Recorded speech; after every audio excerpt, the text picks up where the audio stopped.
All right, guys, so a little bit of fence repair here. So this middle one is broken, and I don't like the wood ones because pretty much all these have rotted. I've replaced them as it goes on. So we're just going to be replacing this one. Looks like there's only like one more left to break, and I think that's a newer one perhaps. But anyways, this one's broken, snapped off at the bottom like usually they do. So I'm just measuring the distance between this pole here and this pole here, this one here.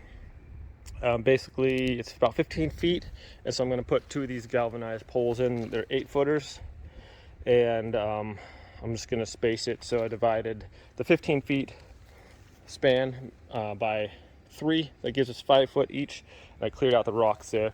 We're going to pound my stakes in there, the poles. So every 5 feet, and then we're going to just pound them right into the ground. These will go about 2 feet into the ground, and they seem to hold really good so far. I haven't concreted any of them in, so that's what we're going to do. And we're just going to kind of leave. I'm going to cut this one out, but I'm going to use this to attach these two together, I think. So that's what we're going to be doing. So pretty much now that I've taken some of the boards off, I'm just going to leave these on here, pound my stakes in, the poles in here, and then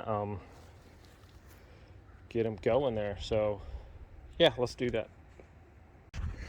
All right, guys, so line up my pole where I want it, and just got to get next to the fence and make sure it's leveled out at this magnetized level. I just stick to the side. So I use this post hole pounder. You can get these at Home Depot or whatever. They run about $30. And they go over the top of the pole, and you just pound it in. But every pound, I like to check the level over here, and then you can kind of adjust it a little bit for the next one. So push it over, and then also level on the other side as well as vertically. So you want the pole to be as straight as possible. So I kind of hold it on there and give it a hit, and then kind of just keep checking for level and stuff, and hopefully it'll go in mostly straight. So pretty much just use this thing, just lift it up and let it fall down, and just like that, and then just kind of check your levels to make sure you're still good. Okay guys, so I'm using these metal brackets to attach it to the fence post here, and I'm using these kind of like roofing for what do I call it, the tin roofs or whatever. I'm using these. You can use different ones, but the way they put the 2x4 on here isn't usually, I don't know, I'm just going with what I have here. So this is, instead of putting it sideways, they put it vertically like this. So if you have it longer way, this way, it's just different. So the screws, I just picked shorter screws, so I'm just going with what I got, and that's what I'm using. So we're gonna attach this. Just use these ones first to snug the fence into this, and then we can do a couple more, and then secure it in the top as well.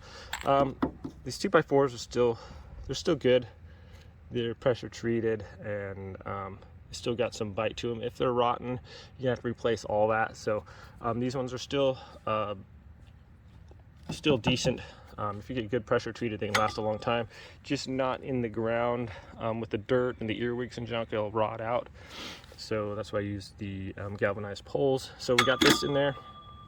I just use these two to snug the fence into that, and then we'll secure it with the rest of the holes. I'll probably just do 2 more here and on the other side, and then in the top as well. So I want to make it nice and secure on that. And now we're going to attach the top one here.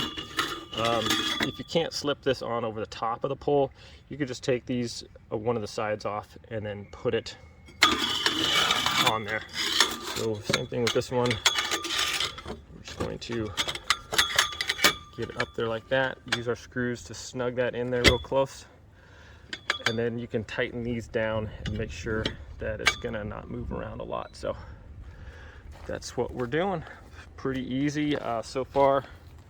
I'm not running into any issues.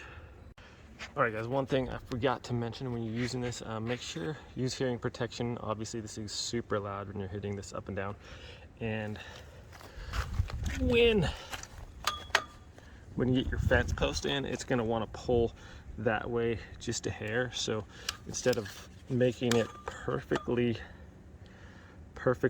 straight up and down, you wanna have it just leaning a little bit off center, so that way when you attach the fence, it's going to pull it that way. It's going to pull it centered a little bit, so just a little bit off center away from the fence, and then when you attach the fence, usually it pulls it back level. So just thought I'd share that. So we're getting the second one in here already, and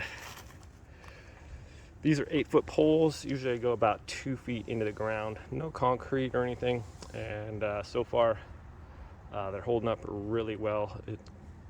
And you don't have to mess with pouring concrete and all that. All right, guys, so here's this one finished. Pretty much perfect right there that way. And then this way, just leaning a little bit so when the fence pulls it straight. So these poles generally have a little bit of give to them. Bend, not break, you know, in the wind. So, okay, just got done hammering that one in.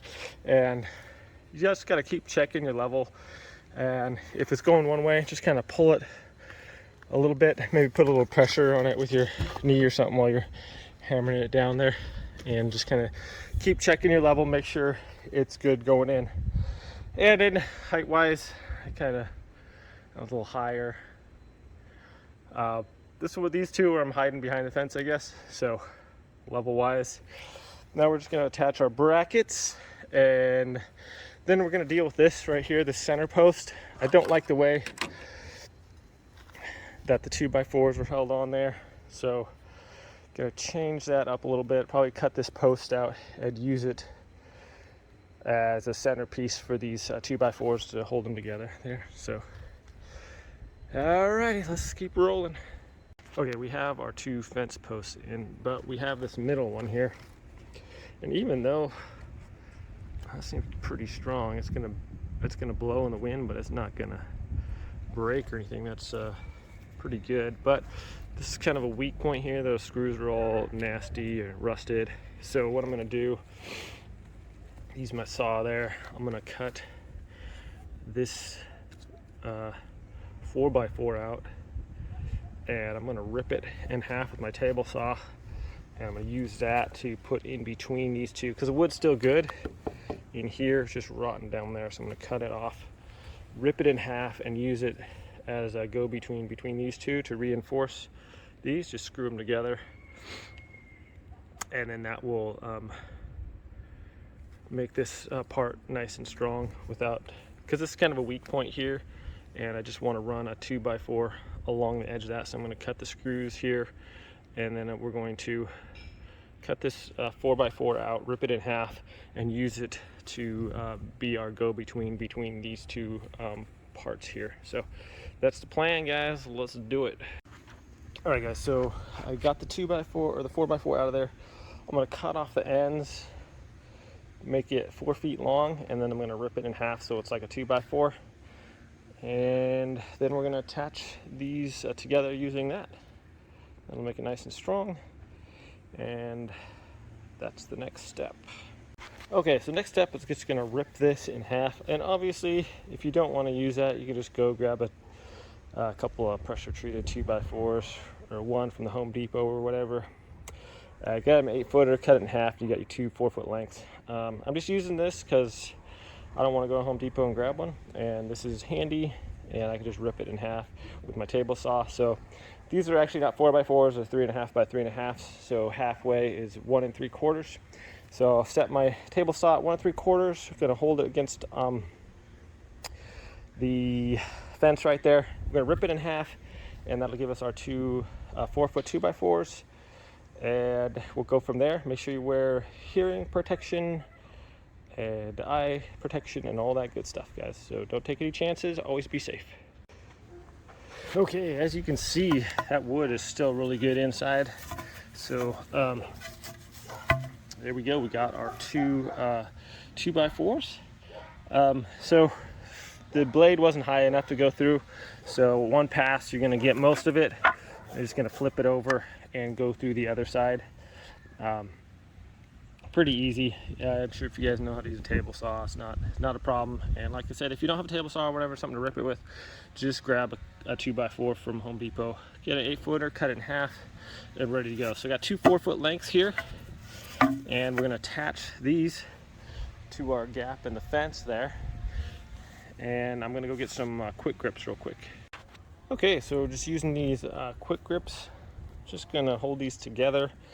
And then grab some screws, got a bunch of screws there, and just gonna screw this 2x4 into the other one. A couple, probably 4 on each side, 2 from this side, 2 from the other side on each side. It should be good enough to hold it. Quick grips are super handy if you don't have them. It's a little more difficult, but you can figure it out. So just going to attach these with 4 screws on each side, 2 from each side. Okay guys, so here we go. That's what it's looking like right now. It's super sturdy. It'll give a little bit in the wind. It'll blow back and forth, but it's not going to go anywhere. This is really solid with the 2x4s holding it on there. So we got our 5-foot gaps here in between. So normally, I don't know, some fences are like 6 to 8 feet, so we're doing 5 foot here. Should be extra strong, and I don't foresee having to replace this ever, but these galvanized poles last a long time. We have a really wet climate here, so if you have a dry climate, these posts usually last a long time, but sometimes they get cemented in there, and then if you're super wet or whatever, sometimes the cement doesn't come up to the top. You get mud going in there, mud mixing with the water all the time, and it just breaks down the wood, and then you got cell bugs and earwigs and junk eating the wood too, so it rots pretty quick, even the pressure treated stuff. So these galvanized ones, I don't think any bugs are going to be eating that, so these last a long time, and they're super burly. So yeah, pretty easy fix here this time, guys. I've been experimenting.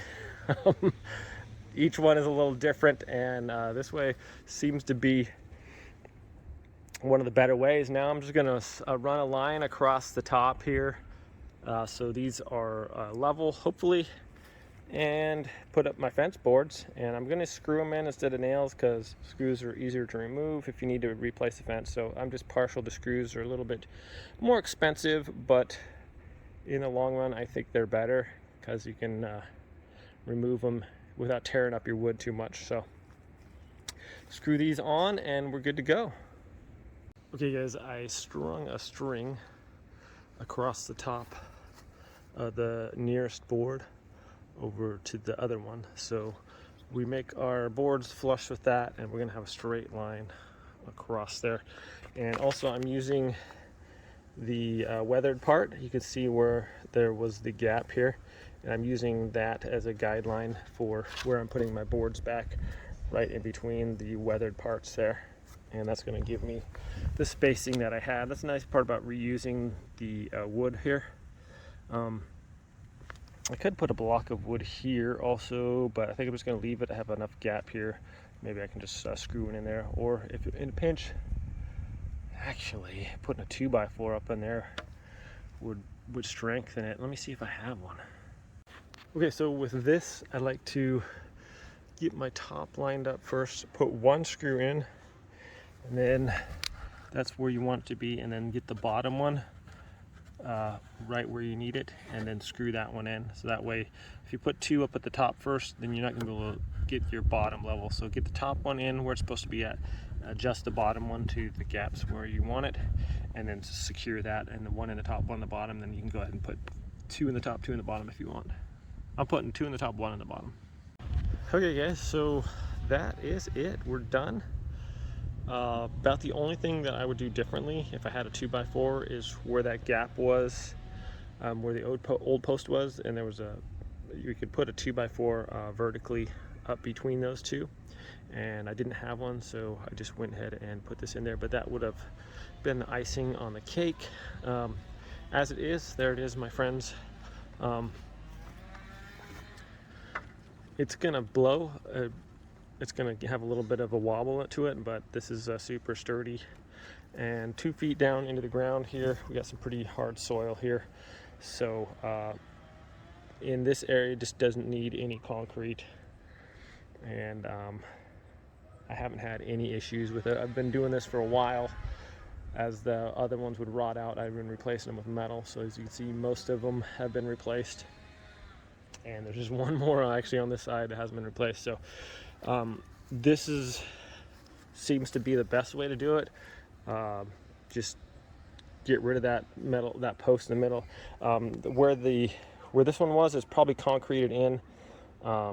So instead of having to dig out all that concrete and mess with that, I just put the post, find the distance between the two and divide that by 3, put your 2 posts in, and call it good. This is going to last a lot longer than those with the other poles in there. So whether you're making a new fence or replacing your pressure treated ones as you go, I highly recommend the galvanized ones. They're maybe about twice as much. I don't know, with the price of lumber right now, it's hard to say, but right now I think they're definitely worth it. I use the bigger ones. I think these are 2.5 inches.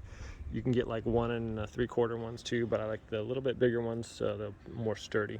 So that's it, guys. Thanks for watching this one. Hope it helps out. If you got any comments or questions, let me know and I'll try to respond. You guys have a great day, and we'll see you next time.